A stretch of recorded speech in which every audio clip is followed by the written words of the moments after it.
Okay, soul family, let's see. Today we pulled the Great Gathering, answer the call, and take a break. So we're gonna read a little bit into these guys. The Great Gathering. You're being called to let your intuition move you physically. You're connected to a group of souls who are weaving a web around the planet. And as you travel and share your creations, something is rethreaded. This card is an acknowledgement that you are either being called to connect with others who are like you at a soul level, or that you already are. What? Not sure what that means. You're being called to gather groups of people, either by leading them or becoming part of a group that can support you and your soul's mission. So this makes sense. Okay. You're part of a group of souls who agreed to be here at this time in history to heal yourself, your ancestral line, and the planet, to raise consciousness so that we can continue to call this magnificent place home for eras to come.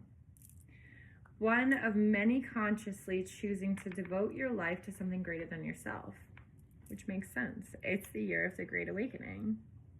It's time to call in your tribe by sharing your soul's voice and letting yourself be seen. When you share what's real and true to you, when you share the medicine that you most need, those who are like you will gather around you. You are your tribe. They are just like you. And just as you are longing and searching for them, they're longing and searching for you too. Yeah. So now is the time to share your voice, which is exactly what I'm doing here with you. So you are also being called to share your voice. Which, by the way, as I mentioned, the next card that we pulled, funny enough, was the answer the call. Share your voice. Answer the call to share your voice. La la la. I've been trying to do it all day. So this is where I'm at. And I'm sharing my voice with my beautiful daughter. All right, so the second card that we pulled is answer the call. Your guidance is, the card is asking you, what is your soul calling you to do right now? Mine is calling me to connect with you guys, regardless of what's going on in my life. So that's what I'm doing right now. As crazy as it is, I have a baby. Today's been really busy. I've tried to record this about 10,000 times. But that just tells me how much more important it is that I get this out there tonight, because I know that when it gets difficult, it's Spirit reminding me how important it is that I do get my messages out there and I do connect with my soul tribe, the people who are going to be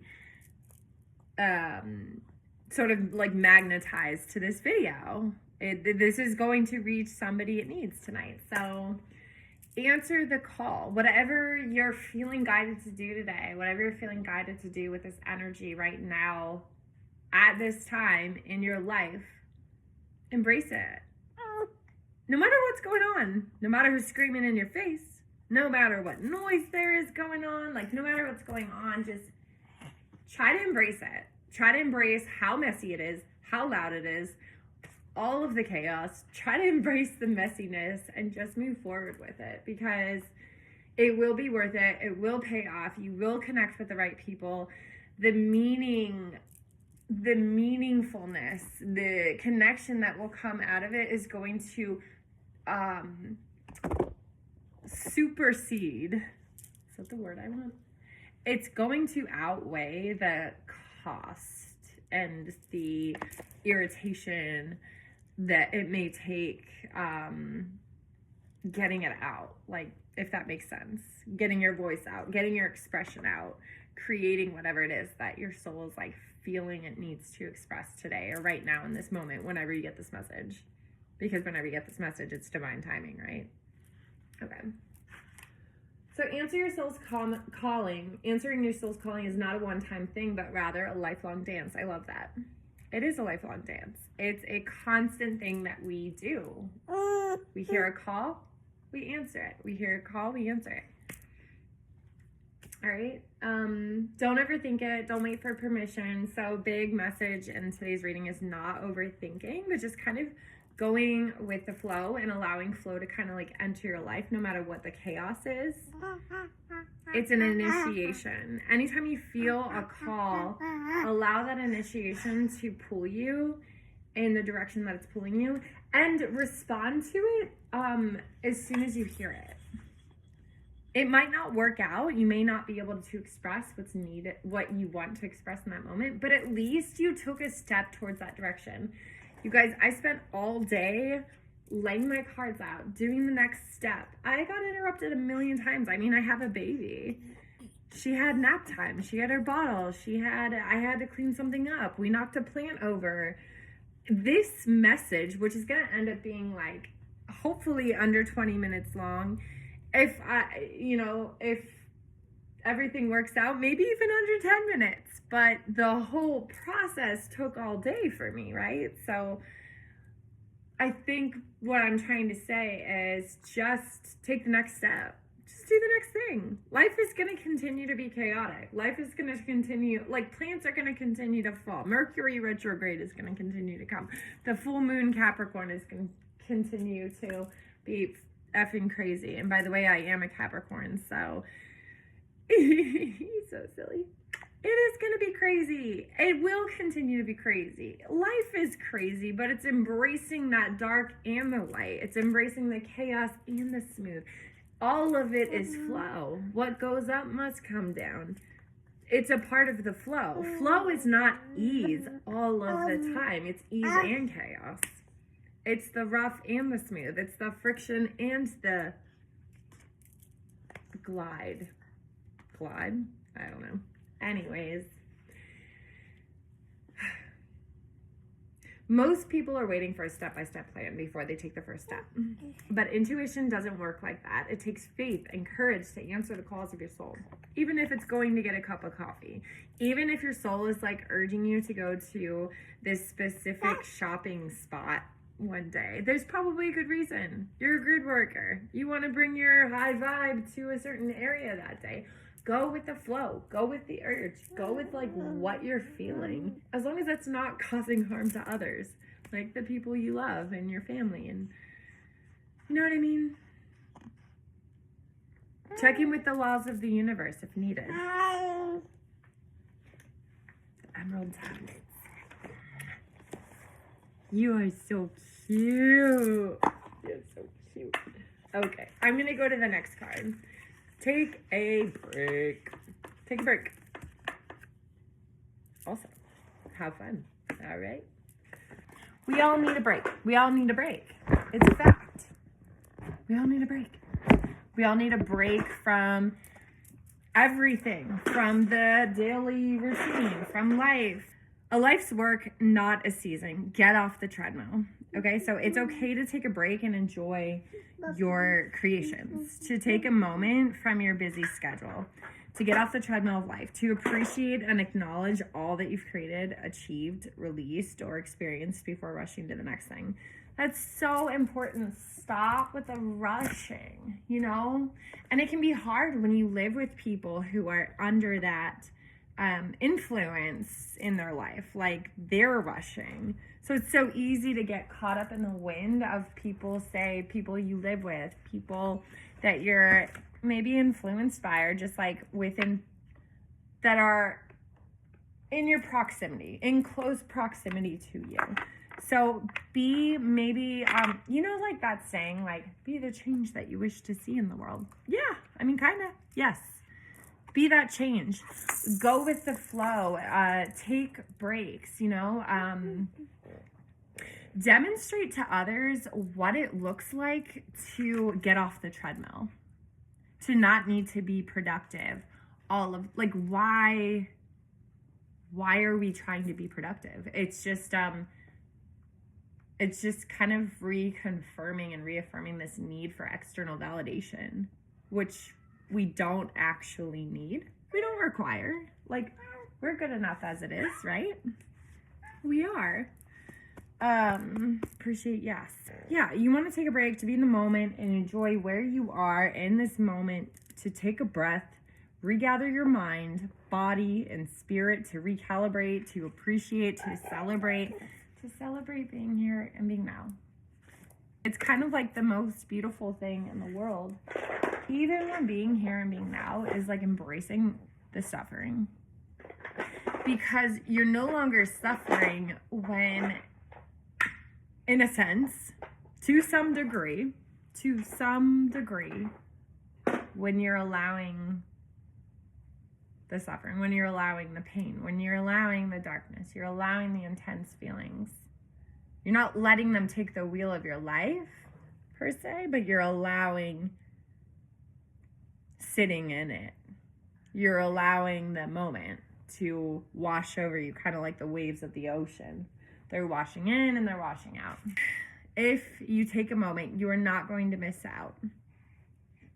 Decide on what you really want to experience next, right?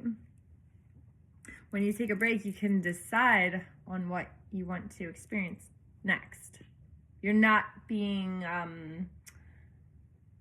called into that place of like needing to react. You're taking a long enough break between moments, between actions, to see what's been made, to see what you've created, to see where you are at in your day, in the moment, in the flow, like enough to step back and see this wider perspective of your day, your week, your month, your life in general, the present moment, so that you can then decide, yeah, what do I want to experience next?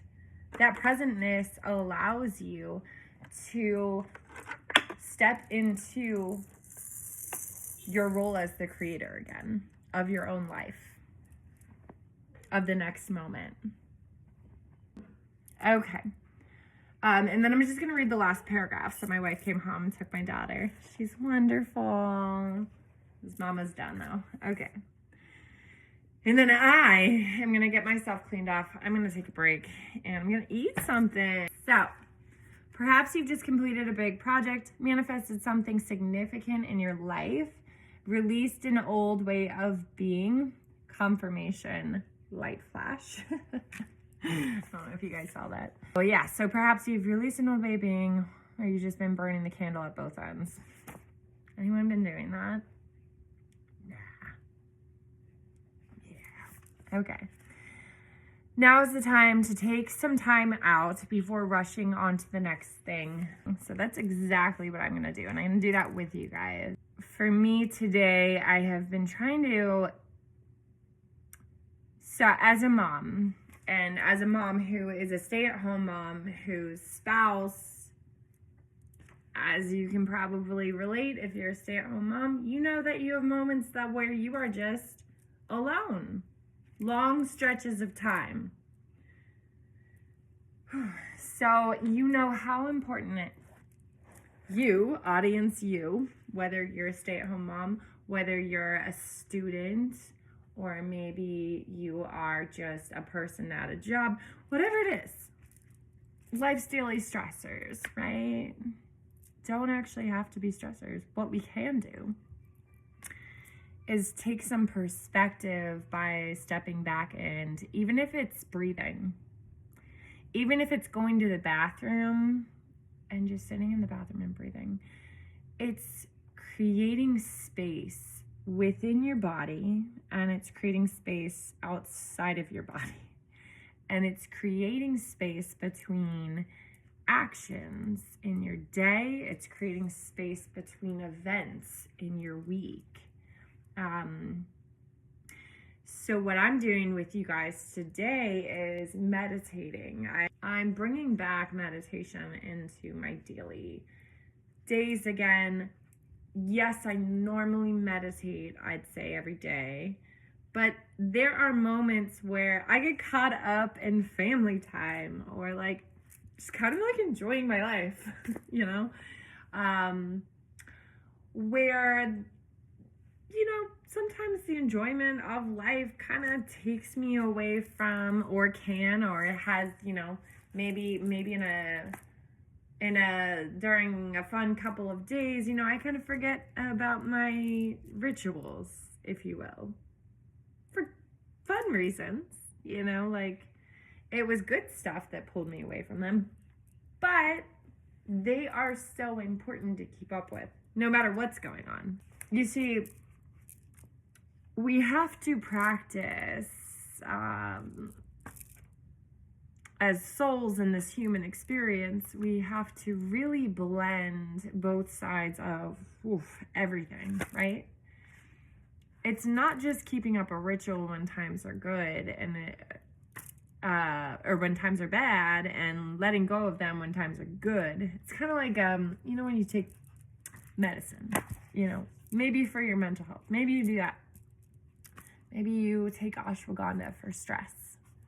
You know, use like plant medicine for stress. And then when you're feeling really good, you kind of like, you stop suddenly, right? When in reality, the reason that you were feeling good is because you were meditating and you were taking your ashwagandha and all this stuff. And suddenly you stop. And then you're wondering, you know, a week later, why am I feeling so bad? Well, it's because you stopped meditating and you stopped taking the thing that was helping so much. 444 on the clock. Probably not for you guys, but for me. Because I'm about to chop this video up and give it a good old edit if I have the time. Or you're just going to get a really, really raw version of this whole message, which likely is how it's going to end up coming to you, arriving.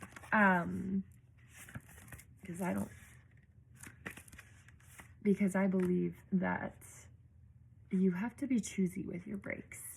You have to be choosy with your fucks, with your shits to give, right? You have to be choosy. What shits do you want to give and what shits do you not want to give? Which is another good point. Thank you, Spirit. So anyways, I'm been all over the place in this reading. Let's see, what's the last message here? Okay, burning the candle at both ends. So now's the time to take some time out before rushing on to the next thing. I totally lost my train of thought, and it's totally fine because I think whatever needed to be said has been said on those notes. Okay, so you did it. Enjoy yourself, recalibrate, go on vacation, book a massage, take long walks in nature, go away for a rejuvenating weekend to recharge and replenish. Yeah. Take a break and a breath. And I think that is the biggest message, is that your breaks don't need to look stereotypical. They don't need to look a certain way. They just need to create space. Space in your body, space in your mind. Think about it like this: space between events, space between thoughts, space between breaths, space between connections in our life, space between everything, pauses between everything, because within those spaces we reach spirit and we reach ourselves. I love you guys. I hope you have a wonderful night, wonderful morning, or wonderful afternoon whenever you get this, and I'll talk to you soon.